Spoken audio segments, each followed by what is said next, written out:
Hello everybody, welcome to the Eternal Patch Breakdown. My name is M, and we're live today. It's the 8th of December, and tomorrow is the 9th of December, when the Eternal Live Balance update comes out. So we're going to be reviewing all of the changes that are coming out for Throne, Expedition, and Draft. A lot of interesting things happening this time around. This is a pretty exciting patch. There's a lot of really cool cards that are getting some interesting buffs, as well as some good nerfs, I think, that are overall really valuable to the Throne and Expedition formats, as well as, yeah, just some very interesting draft cards getting some love. So I'm pretty excited for this patch. Let's go ahead and get right into it, starting with a number of nerfs to mostly Throne cards, specifically Throne aggro. So, first off, Oni Patrol is getting nerfed. It was a 2-1 that gave Onslaught +1/+1. It's now giving Onslaught +1 strength, period. So it becomes a 3-1 if you attack with a unit. This is overall a pretty minor but fairly good change that allows Oni Patrol to keep its sort of aggressive presence and also just general efficiency, while also making it much worse at trading with other things and doing other ridiculous shenanigans. It's going to be a little bit crazy. I think overall this should just basically make it so that the general red aggro is dealt with in a way that isn't necessarily going to affect the overall play pattern too much. This is something where the card's just going to be a little bit more interesting, or the meta is going to be a little more interesting as a result, because just a standard aggro tool is getting nerfed, and this should, I think, really help out Throne in particular. League Explorer is getting an extra red influence, and the depth charge is changing to, instead of playing multiple depth charges, increase its damage by 2 instead. So first depth charge is at 2 damage, and then instead of getting a second depth charge, your depth charge goes up to 4 damage, then 6, then 8, and so on and so forth. So the general result of this, of course, is that first off, it's playable only by more red decks if you want to actually play it on 2. You have to be pretty deep into red to be playing League Explorer, and that's fine because this is a very red card that does very red things. However, the other thing that changes is, of course, that the card that you are playing, the one that destroys itself to deal a bunch of damage, while not actually being changed in its overall effect of dealing damage, is now changed due to the fact that it can be interacted with a little bit more by attachment destruction. So if you have a single attachment destruction spell like Ruin or something along those lines, you can just break the depth charge and not take the 6 or 8 damage that's coming your way from a deck that's just stacking up on depth charges and trying really hard to murder you. I think overall this card maintains its general aggro presence without really having too much different about it, but the fact that it's available in a few less decks and also has some more meta opportunities to deal with it, where you can actually get some good interactions with it, really changes it in a way that probably should be positive for the health of the game. The one thing that I don't love about this is that it does disrupt some more creative uses of League Explorer, which admittedly League Explorer was not being used for terribly creative purposes in general. It's just a really good aggro card already, so it didn't necessarily need an interesting or synergistic deck. But for example, if you wanted to play with a Krill deck and destroy all of your depth charges to wreck somebody's face with a very big Krill, that's something that you can't really do anymore because the card doesn't create multiple relics to interact with. So there are some disadvantages to that in terms of the overall design change, but as a nerf to aggro, I think it's a really safe and easy one that seems to be overall going to be very positive for the Throne experience. Mila's Rebel Bomber, losing Overwhelm, goes from a 3-3 charge Overwhelm to just a 3-3 charge and still has all of its other abilities. This means that the card gives you firebombs significantly less, which I think is a little bit scary. This card really kind of has that fun aspect of putting a bunch of interesting cards into your opponent's deck, and you're sort of attacking the fun element of it when you remove the overwhelm from it. On the other hand, this card is insanely powerful and really good against most types of deck, and it's been a staple in aggro, I think, since it came out in Throne, as well as in any expeditions that it's been in. It's just really good. It's an incredibly powerful hero. Heroes matter more. It's fine to make this change for sure. I kind of wish that they attacked the health interaction that Milos has a little bit more, but that's also sort of a safety valve for red decks where it's like if your opponent's just playing too much stuff that like is very, very control heavy and gains a lot of life, this is something that aggro can still do to push through, similar to the 4-cost 5 damage card that recently came out. It's something that basically allows you to efficiently deal with decks that are trying to be very, very stall heavy and end the game quickly. So it makes much more sense that they took Overwhelm off of it as opposed to taking off some other sort of stat line. Overall, the card is still a 3/3 with charge. It's still very likely to put at least one Firebomb into your opponent's deck, and it's still Milos with his very silly mustache. I don't think this card's going down too much in power level or even being unplayable at this point. It is just a very interesting change that means that the card will give you substantially less Firebombs as a result. Pok Pok Rockpacker, I believe, is going from 3 to 4. This is a pretty minor but interesting change.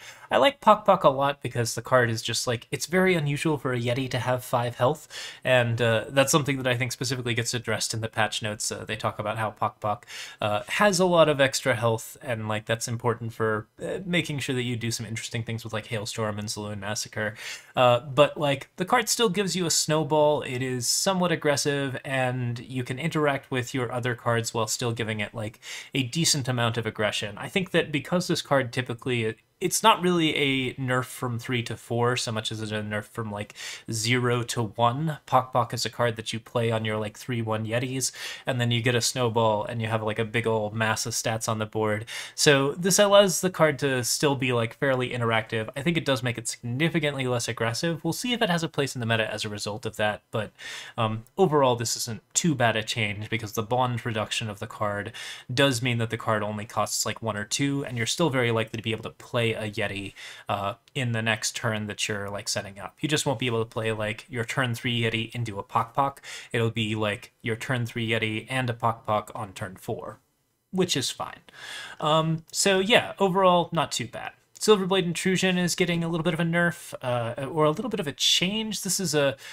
Oh man, this is one that I actually don't remember how it specifically works overall. It used to do something where it was like it would measure how many cards you have in hand, and now the card basically just doesn't do that. It gives 2 of your units invulnerable to damage this turn, and then like creates and draws the Valkyrie Denouncer instead of playing the Valkyrie Denouncer. The old text basically allowed you to, I think, create and play the Valkyrie Denouncer if you had a certain amount of cards in hand.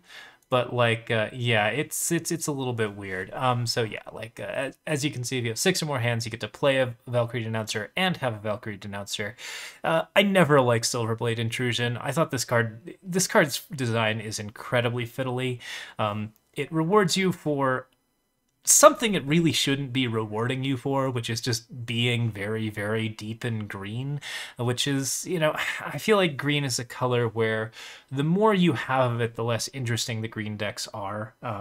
It's not like other colors because the cards in green are generally very balanced and fair and have a lot of like rule interactions. If you're going very, very deep in green, I just don't know that like getting an Argenport card out of that is necessarily like a huge reward for it. I'm fine with this card getting nerfed. I still think the design for it is kind of terrible, and the invulnerability to damage thing is a very big swing that tends to be pretty obnoxious in terms of how you are interacting with things. So it's something that you kind of have to pay a lot of attention to, but I mean, this is also in a format where Finest Hour is still available. You still have lots of ways to protect your units and give them bonuses, and just so many other interesting fast spells to play at 1 in green that are already really, really powerful. This one, it has never been particularly on my high point. I would prefer the Valkyrie Denouncer text be removed completely from this card, and even then I don't really like it. So yeah, this is just like, it's pretty mediocre, and like it's unfortunately a very, very powerful card still. So fine with that. Glad to see it changed. Okay, Kilo Bold Innovator. This card, I believe, used to be a 1/3. Some of these mouse overs work and some of them don't.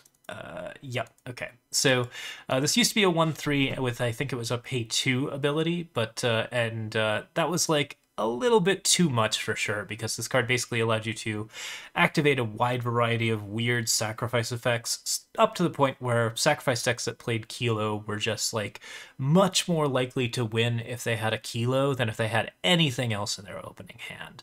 Getting that card down and actually getting into that synergy made a huge difference, and I think that this is overall like a really, really positive change to the card, because like basically it does mean that the card is just a little bit slower to fiddle through your deck. You're basically actually paying a cost in tempo to achieve something in the sort of interesting risk and value that you're generating.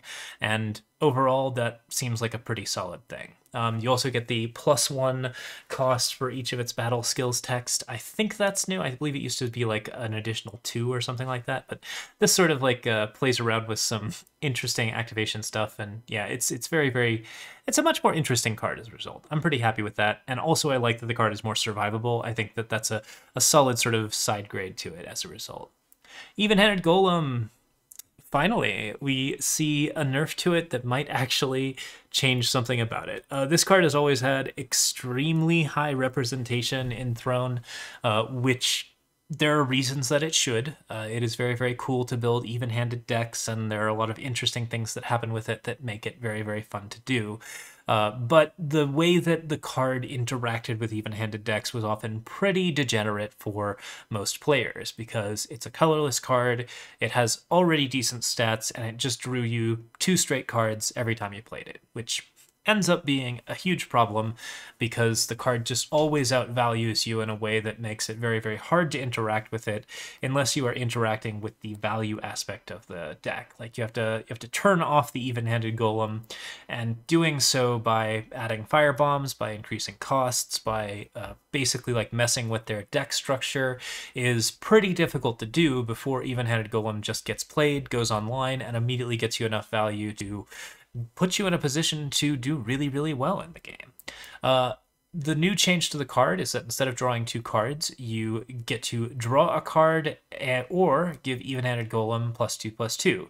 So it either replaces itself, which is a fine effect for a 2/2 to be sure, or it becomes a 4/4, which is a very, very aggressive colorless card that I think is kind of interesting in the already existent like unusual like colorless decks.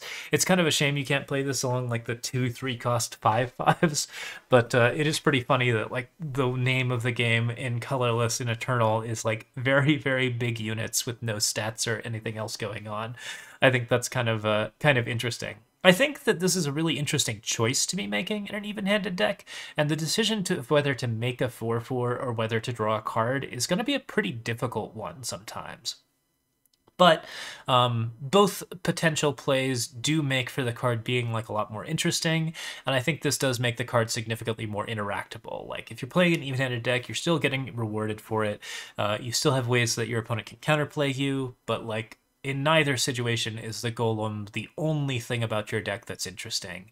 And I think that that is something that is probably a fairly positive change for what is one of the most contentious and occasionally reviled Throne cards out there. Like this card has existed for a very, very long time, and I think everyone's kind of sick of it. So seeing it in a different form is greatly appreciated. All right. Side buffs, as they call them. So Kickflip Monk was a 1/4, is now a 2/2 with +2 health and flying on the enemy turn instead of a 1/4 with flying on the enemy turn. And still has the cards can't leave voids thing. This card is a very unusual draft choice that just generally like kind of doesn't get there most of the time. High value flyers are very good for locking down certain flying boards, and the ability to block basically like the 2/1s and the like 2/2s of the board generally do make a big difference when you're playing in a limited format. I think that card had some value in that particular setup, but this new version of it actually makes it a fairly efficient blocker that can trade evenly with most other 2-drops in at least limited formats, while also being able to really, really mess up enemy flyers if it has to go on the defensive. In addition, the card has Inscribe. I think overall this is like a reasonable change that actually should make this card both Expedition viable and a more interesting draft choice. It's pretty good, should be worth taking a look at, and I like the fact that the card is more vulnerable to damage, because a 2-cost 4 health unit is just like a little bit frustrating early on in Expedition, and generally like changes the way that you really want to play around it. It can slow the game down to a crawl, and this version of it doesn't slow the game down to a crawl, but does answer cards that want to finish the game very quickly in the air without a lot of interactivity. So this promotes way better play patterns, and it's a much more interesting card as a result, in addition to being a slightly more powerful card, although one that can now be killed by, say, a 1-cost deal 2 damage card, which we'll actually be covering a little bit later in this patch breakdown. Cloud Scraper now attacks flyers. It used to attack 2 attack or less cards, and that was the only thing that it did. I feel like the 2 attack or less thing was like a mild sub-theme. Actually, I think this one was 2 cost. I could be wrong. Oh yeah, cost 2 or less. Fair enough. So, yeah, this card is something that like generally has some unusual shenanigans going on with it. I think that like it was interesting that this card could only eat things that were smaller than it, and that was a unusual change to it. However, it is notable that this card actually makes it more thematic. It is a Cloud Scraper, so the fact that it eats flyers is actually a little bit more on point than eating very, very tiny things. So, yeah, I think this is overall a positive change. It makes the card a lot better in Limited, and it also allows for time to... The way that time generally plays is that it has a lot of issues with like flyers in general. It wants to play like really defensive cards to deal with those cards, but like it will play a lot of really, really good ground units to make up for it. So if you can deal with a few flyers, you typically have enough things that you're going to be trading really well elsewhere. So this is a really, really good limited card as a result, because in situations where you're just going to be constantly attacking with your 5/5s with Revenge and your 6/6s and your 6/5s and all of your like ridiculous nonsense, and your opponent's just going to be fielding, you know, units that are traditionally at least 1 smaller in both strength and health, the one thing that's really going to hurt you is flyers, and having a card that sort of bundles that up into a package at such a cheap contract as well really kind of makes for a really, really good limited choice. And I think this also makes for a very strong Expedition card as a result too. Killing a unit for a 2 contract and also removing it from the ability to like basically go into the void and be reincarnated, like this gets rid of a problem. It gets rid of it in a very, very big way, and it's also an efficient mid-range unit with Inscribe. So time decks want this. Like there's basically no reason not to play this in Expedition, and it's an amazingly strong card to pick up in draft. Twisted Farmer.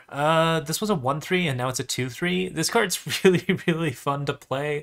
When you actually ambush with this card, sometimes it just kills their entire board and leads to an immediate scoop, which makes me a little worried about giving it an additional bit of strength. But I think that Twisted Farmer is just like kind of an unusual and fun card, and it really wasn't getting that much play before, so there's no reason not to give it a little bit of a boost here, especially since the card just has some weird stuff going on with it, like having a bunch of units die at the end of your turn after just playing them in an ambush can lead to some weird interactions with cards that mill or do other things upon your unit's death. And then also being able to block an entire board in like 1 turn.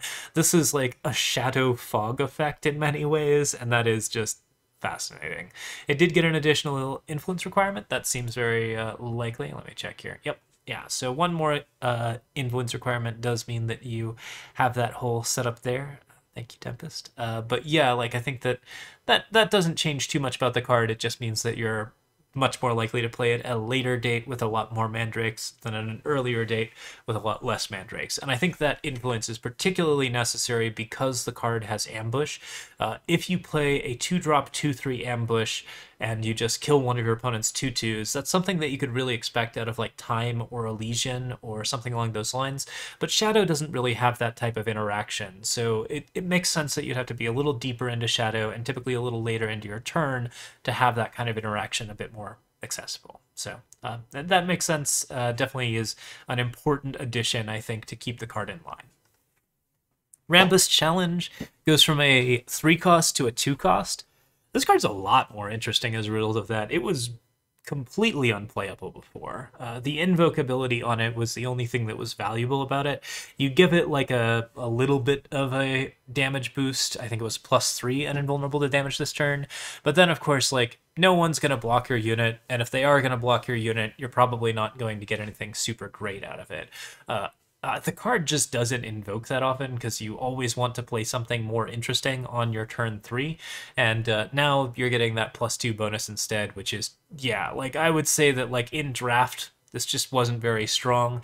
In Expedition, it was definitely not strong, and like it was a card that you would take very, very late because it didn't provide card advantage in the way other Invoke cards did. Invoking is a really, really strong effect, and being able to trigger it early is really, really good, even if the card itself is not providing you with any card advantage. I think that this new Rhombus challenge gives you basically a little bit of aggression on a smaller unit, while also allowing you to potentially do some like more interesting turns. For example, you can play like a 1/1 Scorpion or a 2/1 Desert option. You can Rhombus challenge it instead of your 2-drop for the turn, because if you're in time, your 2-drops are generally going to be stuff like the Sarasaur that gives Killer and has a big contract, or a lot of other stuff that like maybe doesn't really need to matter as much as your 3-drops in Limited.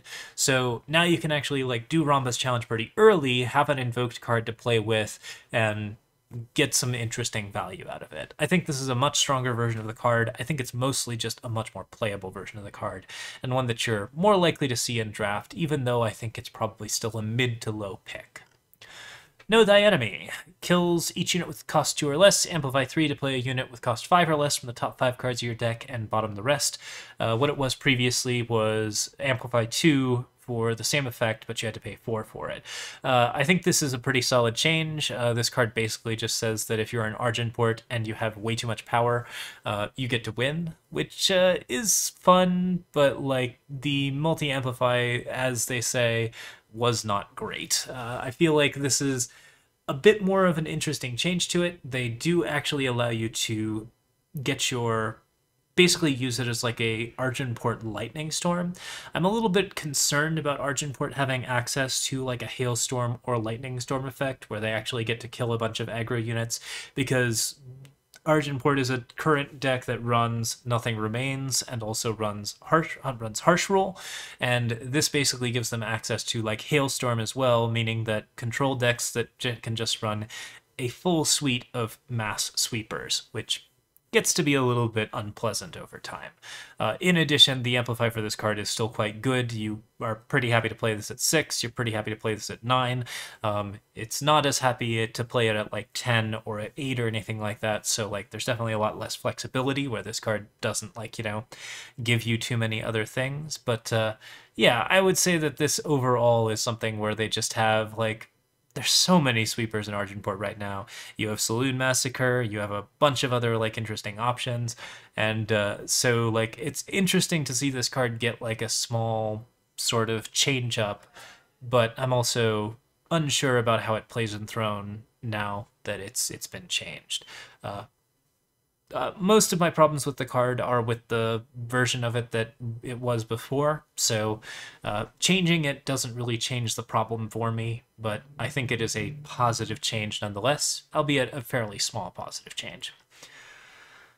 This last change to the Throne Room is pretty good. So this card used to provide Aegis when you hit with your opponent with it, which meant that it was a card that you played after you had a 2-drop down, and it instantly protected itself by giving you an Aegis. And then anytime you pop that Aegis for any reason, the card could just get that whole setup back, so you had to play 2 different things that destroyed relics or damaged face in a row in order to break the Throne Room, and that made it very, very hard to stop the Throne Room from getting its 7/7 Daraka and its 6/12 Eilin.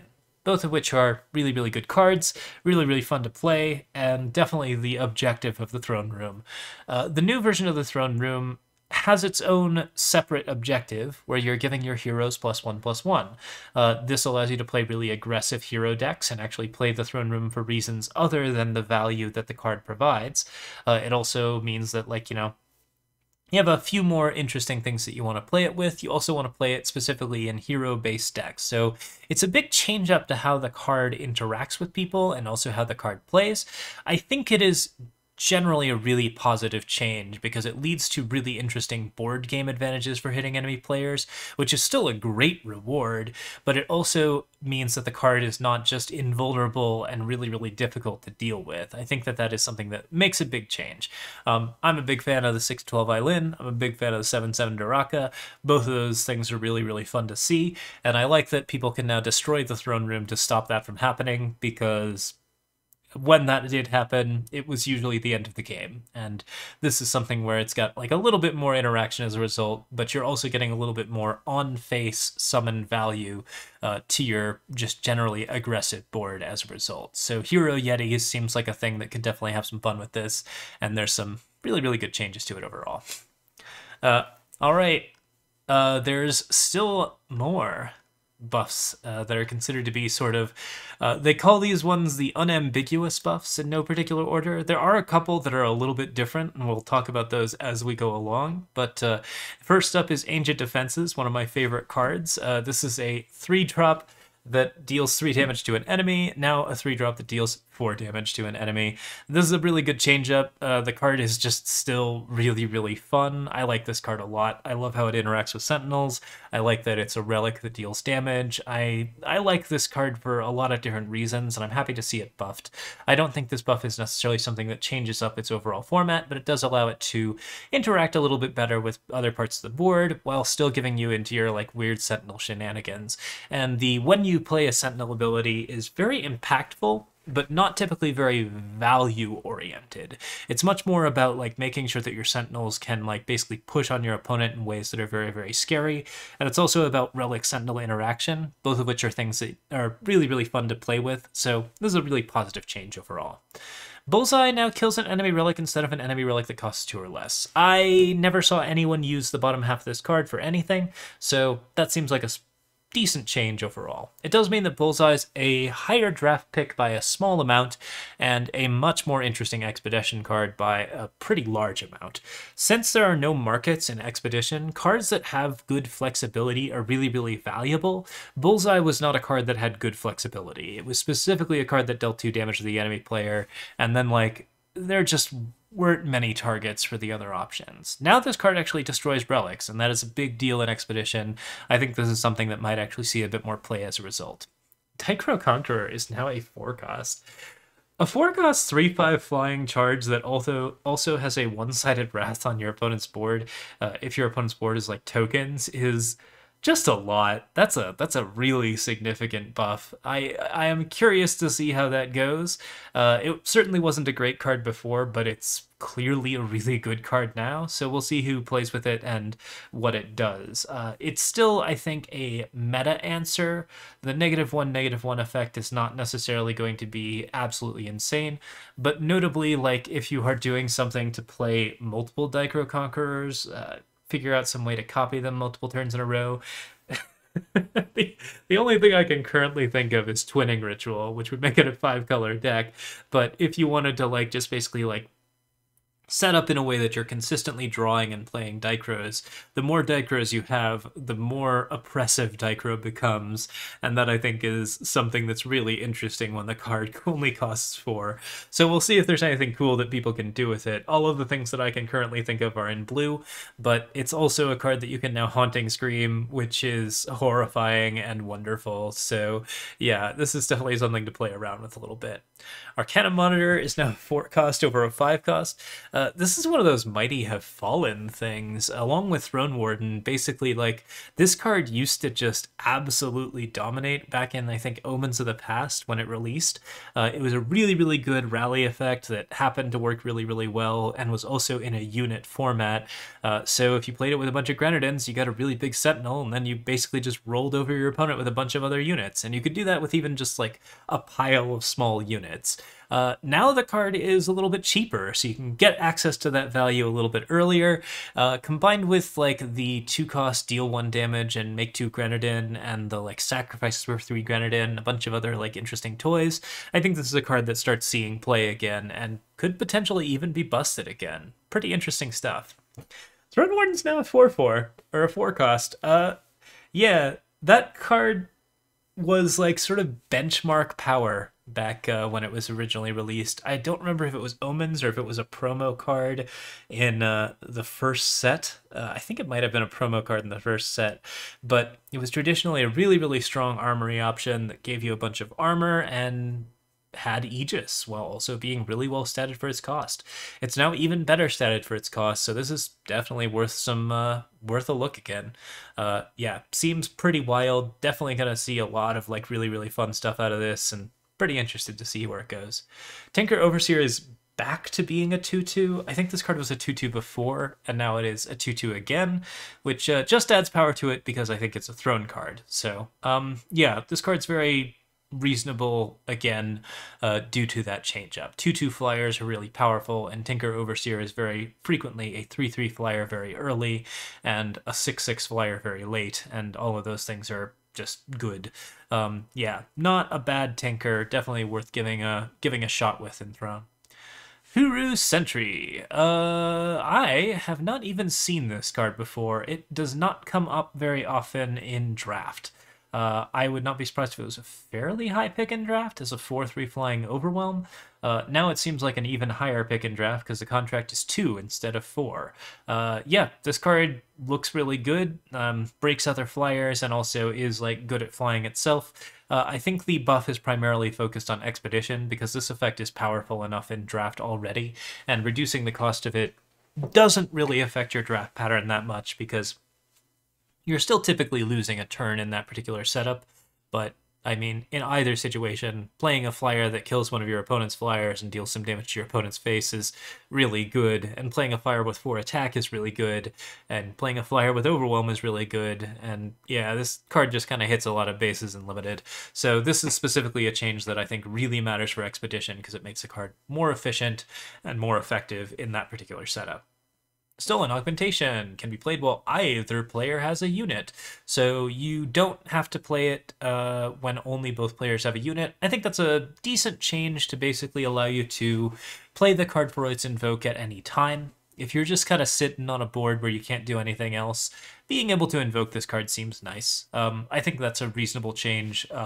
These cards are very, very restrictive overall, but this particular cycle was really meant to be played because Invoke is a really fun mechanic, and that's the reason why you print cards with Invoke, is so that people can actually make those discoveries and not sit there with those discoveries in their hand for a long period of time.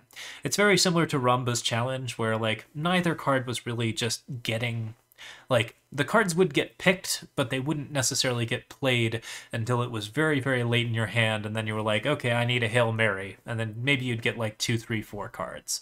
Or like a 2, a 3, and a 4, or like just not get anything that's that valuable.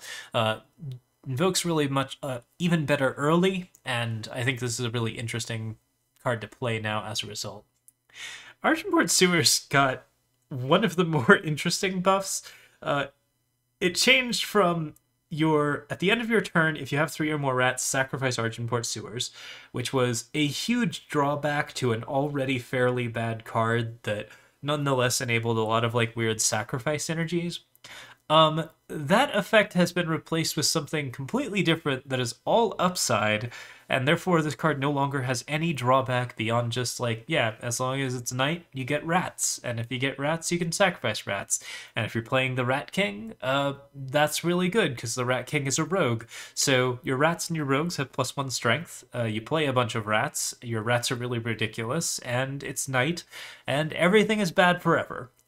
This looks really interesting in Throne. I think it's definitely a worthy card to be playing with now, and that's definitely the intent. So we'll see how that goes. Clearly, like, Sacrifice Sewers was like a lot of fun, but yeah, it's really funny to see like the text here getting so wildly changed because your rats have +1 strength is very, very different from just the thing that it does now. Or the things that it did before. Calda hits fast. Oh, I missed this one when I was looking over the patch notes before. Calda hit was already good, so sure. Yeah, it's much better now. Being able to do this at trick speed is really, really good. I think this card was already picked incredibly highly in draft formats. In fact, I know for a fact that like the deck that got top one in the Draft Masters tournament that was last month had like 3 or 4 call to hits in it. So like, yeah, no, this card's already great. I'm not sure it needs to be fast, but yeah, Draft loves this. Definitely pretty exciting stuff. Very very cool. Glad to see it, and yeah, seems pretty interesting. I don't think it is broken, overpowered, getting nerfed from a slow spell to a fast spell. I think it is just like an unusual change that gives it some general power. You're not going to inscribe this card as often, that's for sure.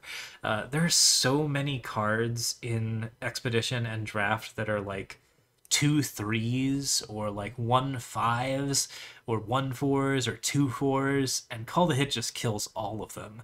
This card's disgustingly solid. I think it's might be a little broken at this point. We'll see.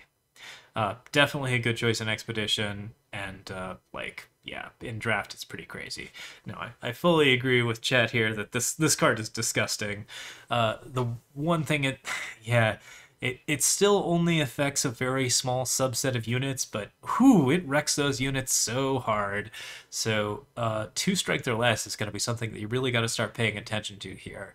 And I think a lot of the cards that are like low strength, high health are going to be a lot weaker as a result of this card hitting fast speed. Moldermuck's back down to 3 from 4. Not super excited about this change. I think it was fine at 4. It wasn't like a really good card overall, but like, yeah. I've never liked this card's pattern overall. It's a really interesting design, but like, yeah, the way that it has played has generally been to stall out the game and make the game a little bit more untenable in some interesting mathematical ways. So I was fine with the card being like a little bit more expensive as a result. Yeah, going back down to 3 is a pretty minor change for me. It's a well-loved card, so it's fine that it got a buff back, but yeah, decent throne option. Star Reader Severin. This card has Shadow, Shadow, Shadow. When you play a relic, play Severin from your Void Exhausted with +1 strength, where it used to be 5 strength. Star Reader Severin was actually a pretty good card when it released in Expedition, so this seems like something to make it a little bit more level for Throne. Just basically, they want you to play Severin in Throne. I think that's a reasonable thing, considering that Hero Matters is a big theme that they're trying to push, and if they're trying to push it in Throne in particular, that's something that I think would be a reasonable change to make that card more active. This card is very hard to kill, so you really have to bring some silence for it, but I don't think it's actually broken or out of the realm of possibility to destroy. It's just a really interesting value engine now that defines certain decks, and I think that's kind of cool. The Rat King down to 3 cost from 4 cost. Combined with Argenport Sewers, this makes for rat deck, sewer deck in Throne being very, very interesting. This card is also just like a really, really good draft pick. So yeah, this is a big, big buff, and it could make a pretty huge difference in how much the Rat King is played. This card was very playable in Draft before. It is now a top pick in Draft. You get to do some amazing things with it. You get to basically just wreck your opponent's aggro strategies really, really early on. And yeah, get some other good interaction with it overall. So I'm not so sure I'm in favor of this one. Sacrifice synergy decks tend to be a little bit grindy, and making those particular tools cheaper can get very damaging very fast, as the like sort of lifesteal sacrifice synergy deck from a couple of expeditions ago really proved. So yeah, this card worries me a lot more than a lot of the other buffs and nerfs, but fairly important to note. Okay, Field Medic, now a 3/3, which is particularly noticeable since this card has Ambush and also a Contract of Invulnerability. This makes this card a lot better as a draft pick, and I would say it's a very, very viable Expedition card. Might even be viable in Throne, just due to that invulnerability combined with like the little bit of a health boost.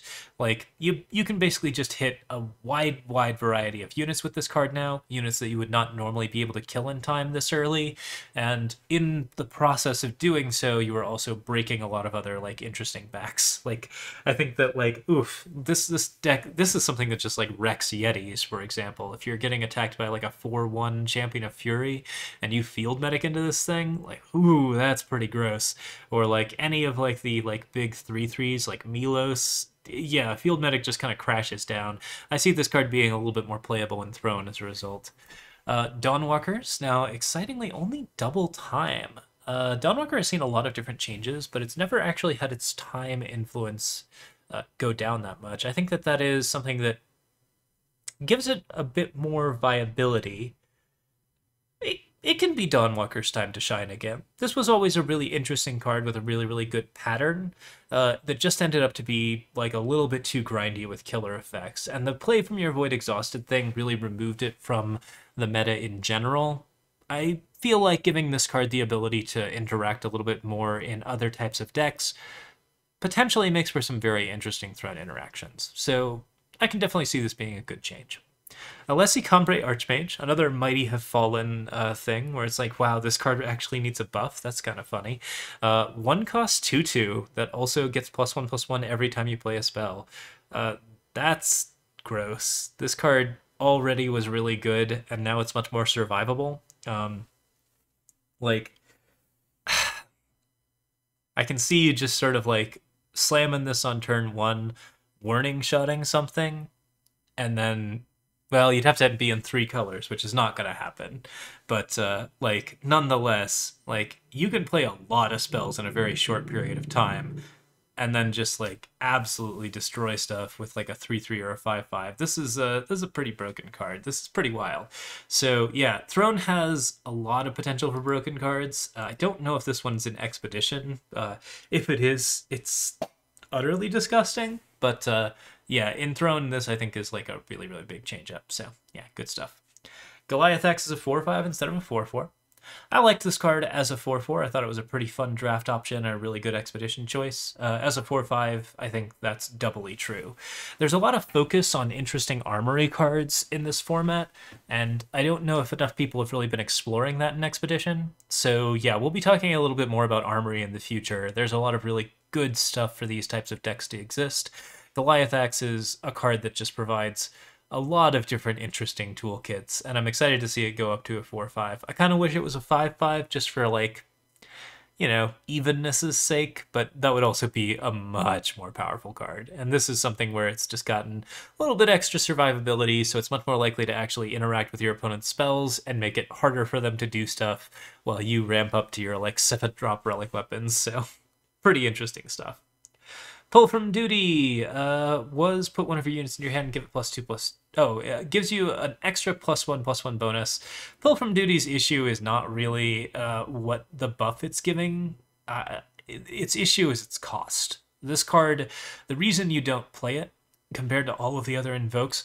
So we've already talked a little bit about the invokes in this cycle, and the problem with them tends to be that these cards are not terribly playable in certain situations. There are some of them that are eminently playable, but Pull from Duty has a really, really weird disadvantage where the card is really only good if you have a unit being targeted by a spell. And in those situations, you may already be in a losing position if you pull the card from Duty. So if you have like a 6/6 that's getting targeted by a Cut Ties in draft, and you pull from Duty the card, then the invoke doesn't matter because your 6/6 was the thing that was keeping you from dying. And so, like, you have to play the 6/6 again to get your tempo advantage back, which means that you don't get to play the invoked card at that point. You probably already took lethal or close to lethal damage. Pull from Duty's main issue is that it is not a 1 cost or a 2 cost, which is where, like, Safe Return and other cards really, really lie. Giving it a +2/+2 bonus doesn't change the fundamental problem with the card at all.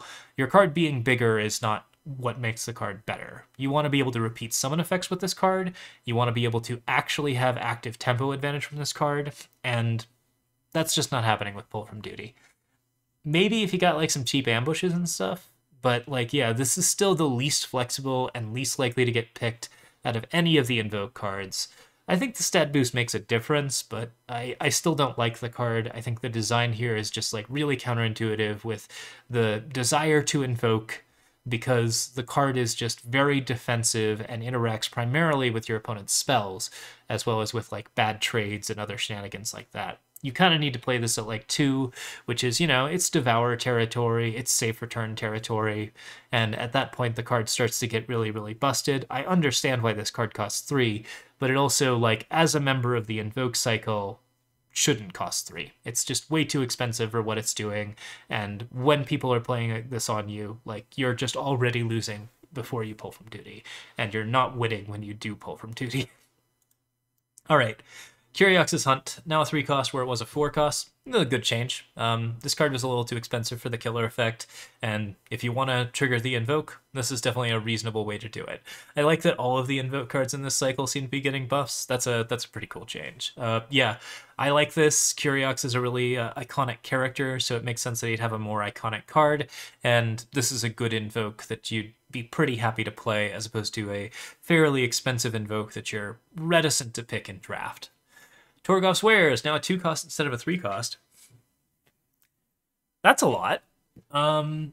This puts this up in like the area of like strategize, where you are now actually getting like a really decent amount of value from a card, in addition to getting some health gain. I think this is really strong. Strategize is, you know, like the faster versions of these cards are still very, very good, and there are reasons why you might actually want to play them as opposed to Torgoth's Wares, but like that little bit of extra health combined with the fact that the card is now 2 cost makes me think about it even for Throne decks, and I think that expedition-wise, that's pretty cool. So yeah, this one's interesting. I kind of like it. Delif Free Profit now has lifesteal in addition to being unblockable. Good for him. I just can't look at Delif and not smile. This little guy just does so many interesting things, and yeah, I'm very happy that this card has lifesteal. I don't think it's like a particularly big change, and also like typically it's more like evil Xenon cards that have lifesteal, but like, I mean, you know, let him get his life. He's doing all right. Mandatory Retirement can transform units or relics into a 2/1 fresh recruit. It used to only transform enemy units or relics. I think this is a positive change that basically allows for some more interesting interactions, to be sure. Yeah, I would agree that Delif is much more scary in draft. This is definitely something where the card gets some good stuff. As a result, and is clearly a lot more expedition and draft viable. I just don't think he's like broken in that respect. Like having a little bit of extra life gain on a life gain unblockable unit is really, really cool and fun and interesting. It is not necessarily going to break the game open. So looking to see how that goes, but he's still a 1 health unit that anytime he gets targeted by anything dies, so he can have lifesteal. That's okay.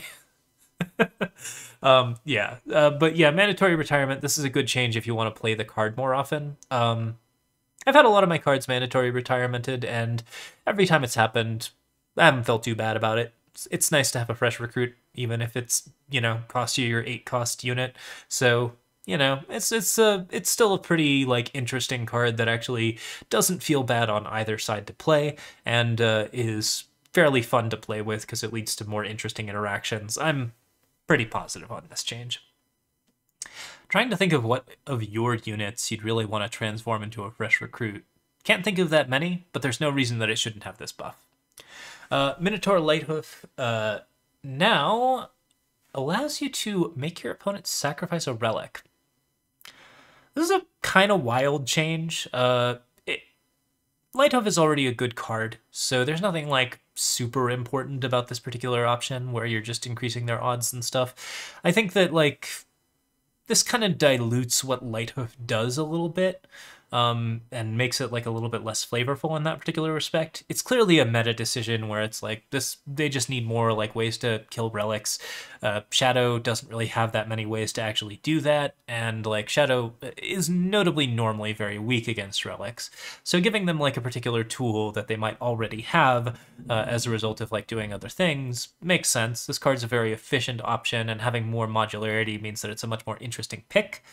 But yeah, I don't know. I'm fairly mediocre on it. I think this is a change where it's like the existing card is getting changed in spirit enough that I feel like they should have just printed a new card. But that's sort of my thought on it. I think that a 4-cost 4/4 that does this is, by and large, a fine design. 2 years from now, if this card is still exactly the same, I'm not going to be complaining about it. It's not like a bad design by any means, but it is interesting to just see a sort of random tack on like that. There's a couple of those happening in these patch notes, and some of them are really interesting. I think Argenport Sewers in particular is like the biggest flavor change, where it's like, oh yes, this went from being very, very bad to very, very win in a lot of different ways. This one makes it better, but also changes the spirit of it in a way that doesn't make it better in like feel. So yeah, kind of interesting, but not a bad change by any means. Arcanum Seeker now has Overwhelm. I disapprove. 2-cost 4/4 with Overwhelm is too much. The card basically has to interact with life gain, which is everywhere and pretty easy to do. This makes it a much more interesting throne choice, and you can do some other like really interesting things with it now in Expedition as well. But yeah, 2-cost 4/4 with Overwhelm. That seems like too much to me. And like the card's kind of already got some weird identity issues where it's like, are you just there as like a draft card to block things and then eventually you get big? Or are you there for just like crazy aggression shenanigans with a tiny amount of life gain? Yeah, this is really powerful now. So pretty into it as a person who likes to play time. But I'm a little concerned about this one. Sea of Teeth is now 6 instead of 7. That's fine. Sea of Teeth is great. It's got a great animation. It's got some interesting interactions, and it's a really fun card to play. I think this is a good change for Throne, and it's a pretty fun card to play in general, so certainly pretty into it. The card still has like the basic problem of like it doesn't really work with Xenon Obelisks and stuff because it breaks all attachments. So like yeah, playing a bunch of Razortooth Uranos and also breaking everything. I have a lot of fond memories of playing Sea of Teeth. I have no fond memories that would be ruined by playing Sea of Teeth at 6 instead of 7. So yeah, this is a good change. Parapet Sentry now does 4 and 4. I've always really liked Parapet Sentry. I think breaking larger units is pretty interesting. And yeah, this kills a couple of things, particularly Kickflip Monk now, which makes it a little bit more viable as a Sentinel at 5. It's a weird Sentinel with a weird stat line at a weird cost with a weird ability.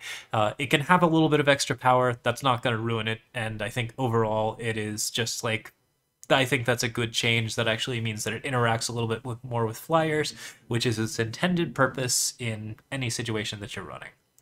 Ice Bolt can't be negated or stopped by Aegis. Ice Bolt was already one of the most flexible removal cards that Blue could play, so not being able to negate it or stop it by Aegis feels mediocre to me. I feel like this is a very minor change that does make the card a lot more powerful, but also the card was never at a point where I thought it was not powerful. So this is definitely like a C or D change for me. It doesn't really work that well. Derek Cathane being 1 cost means that it is a 1 cost 0/4 that immediately increases the cost of a spell in the enemy's hand by 1. That is a lot to do on turn 1 in Throne. I feel like that's approaching griefer points for a very fun dinosaur that everybody already liked. I've always liked this card. I am probably fine with it at 1, but it seems like it's a little bit more unusual. So yeah, that's pretty rough. I would say that overall this is like not great stuff. So yeah, this is a pretty minor change to a Throne card that makes the Throne card significantly more irritating because your opponent just starts slowing down your hand on turn 1, and if you're playing aggro or something like that, and you just have like a Grenadin Rescue or something that you really wanted to get to, that feels kind of terrible because a 0/4 was already going to wreck your day. So yeah, I'm not super into it. The card seems to stomp on a couple of decks that it really shouldn't now. Illuminator, now 3 cost and summon +2/+2 and gain 2 health if you have played a spell this turn. So you get a little bit of health off of it, and it's also a little bit cheaper. A 5/5 for 4 was a good expedition card. This card now approaches like Throne Power. 3-cost 5/5 is quite good, and you can still like just Warning Shot to trigger this thing. Overall, this card was probably a little bit underwhelming. I would say this is a really, really significant increase in strength to the point where it is a much more powerful card, and you're probably going to be pretty happy to play it. This seems like a really interesting aggro strategy.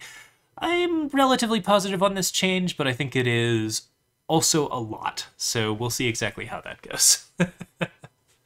All right, and Fear is now a 7/7 where it was a 6/6. I think that actually really works for the card. The card has unblockable and deadly when you have 10 or more cards in your void. It's primarily used for its inscribe ability, but considering its 4 shadow influence cost as well as its 7 cost overall, being a 7/7 really kind of adds to the element of actual fear that fear should generate. This card really never generated any fear in me, and now when it's played down, I might be a little bit scared of it. Overall, it's a solid change to an expedition card that I think makes it a little more expedition viable, and a pretty positive change. Should be very, very good on that front. Okay. That's the full list. So that took a little longer than I expected, but definitely some interesting things going on in here. There are a couple of more dangerous ones that are kind of buried down in the bottom here. Some really interesting stuff out there, including some like cheap 4/4s. Derry Cathane Ripclaw Rider and the Arcanum Seeker are both like in that sort of area where time is now starting to get its own like little aggro archetype, and there's some other like interesting things that, you know, like giving them a second look, there's some pretty dangerous new cards in here. So we'll see how the meta holds up. I think it's probably going to do just fine because usually these balance changes are either like quickly addressed if they are an issue, but generally like really, really good. And like based on what I'm seeing here, it looks like it's going to be a really exciting meta tomorrow, which when this YouTube video comes out will be today. So since it's today, go play with the new cards. They look super fun, and feel free to like or subscribe to me down at the bottom there. Thanks so much for watching, everyone. I hope you enjoyed this. We have another YouTube channel where we play Arkham, and of course you can find us here on Twitch TV/LocoPojo. So see you there, and have a good night, everyone. Thanks so much for watching.